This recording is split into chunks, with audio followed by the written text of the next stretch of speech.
हर institution ये दावा करता है कि उसके पढ़ाने का तरीका, उसके यहाँ जैसी पढ़ाई होता है वो काफ़ी अलग तरीके से होता है। हर इंस्टीट्यूशन यही कह रहा है आज के दिन में। तो आप कैसे मानते हैं, आपके अकॉर्डिंग ऐसी कौन सी बात है जो सिमिज की टीचिंग पेडागोजी को बाकी इंस्टीट्यूशंस की टीचिंग पेडागोजी से अलग बनाती है? दो चीज़ें हैं। पहला आपने कहा कि हर इंस्टीट्यूट दावा करता है कि वो थोड़ा अलग तरीके से पढ़ा रहा है, तो हर शिक्षक अलग होता है। अलग होने में कोई बुराई नहीं है और अलग होना ज़रूरी नहीं है। अगर मैं कहता हूं कि मैं वही पेडागोजी फॉलो कर रहा हूं जो आईएम्स फॉलो कर रहे हैं या जो हार्वर्ड में फॉलो किया जा रहा है, मैं टेक्नोलॉजी को सिखाने के लिए वही हैंड्स ऑन अप्रोच या वही प्रोजेक्ट ड्रिवन अप्रोच अपनाना चाहता हूं या अपनाने की कोशिश कर रहा हूं जो आईआईटी बॉम्बे जिसको अपना रहा है, हम अलग नहीं हैं, हम उसको फॉलो कर रहे हैं या उसकी नकल कर रहे हैं, तो उसमें कुछ गलत नहीं है। यहाँ तक कि मैं यह भी कहूँगा कि बिहार में लोग सिमज को लुक आफ्टर करते हैं, सिमज की नकल करने का प्रयास करते हैं, तो मैं इसको भी गलत नहीं मानता हूँ, बशर्ते कि वो नकल ईमानदारी के साथ की जाए। अगर हमारे यहाँ पे डेवॉप्स का वर्कशॉप हो रहा है, अगर हमारे यहाँ पर किसी तरह का फ्रंट एंड का वर्कशॉप हो रहा है या कोई artificial intelligence agentic AI generative AI को लेकर वर्कशॉप हो रहा है, अभी क्लाउड को लेकर के 9 तारीख को वर्कशॉप है, तो अगर कोई दूसरे संस्थान भी इसको नकल करें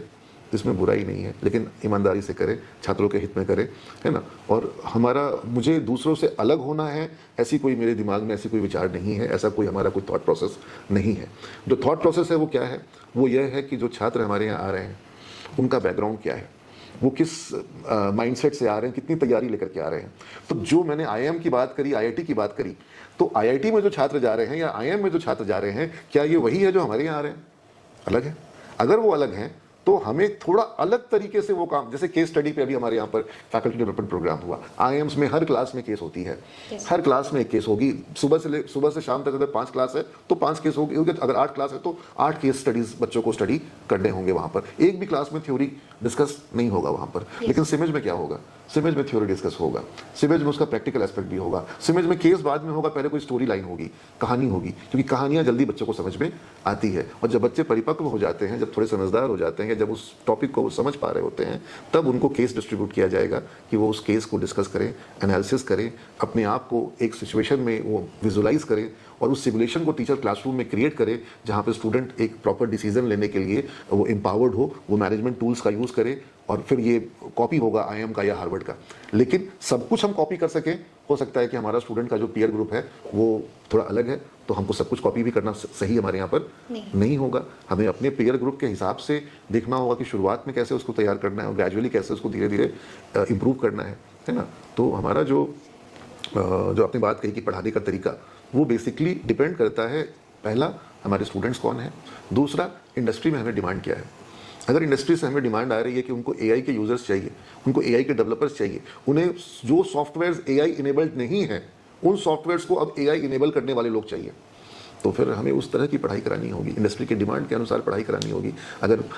हमें डिमांड आ रही है कि जो लोग डेटा एनालिटिक्स पे काम कर सकते हैं हमें वो चाहिए, तो हमें डेटा एनालिटिक्स पे जाना होगा। डेटा विजुअलाइजेशन की बात आ रही है, हमें माइक्रोसॉफ्ट पावर बिजनेस इंटेलिजेंस का कोर्स कराना होगा। तो हम इंडस्ट्री के डिमांड के अनुसार अपने करिकुलम को बनाते हैं और उसको बच्चों के बीच में लेके जाते हैं। और बच्चे इस चीज़ को हमारे यहाँ जानते हैं कि वन फाइन डे, कभी रात के समय, कभी शाम के समय मैं अनाउंस कर देता हूँ, रात को 9 बजे अनाउंस कर देता हूँ कि ये वर्कशॉप हो रहा है, गूगल फॉर्म का लिंक डाले हैं, इन्वॉल्व हो जाओ। वर्कशॉप्स में कभी भी हमारे यहाँ कोई चार्जेस बच्चों से नहीं लिए जाते हैं, चाहे वो वर्कशॉप एडमिशन के वक्त अनाउंस था या नहीं था, पार्ट ऑफ द सिलेबस था या नहीं था, वर्कशॉप्स का चार्ज उसके लिए हो सकता है हमें काफ़ी पेमेंट करनी होगी, लेकिन हम ये मान के चलते हैं कि हमें जो भी वर्कशॉप्स कराना है वो हमारा जो बच्चों का जो फ़ी प्लान है उसके बेसिस पे कराना है। तो वर्कशॉप्स हो हमारे यहाँ पर मोड, हमारे यहाँ के मोड में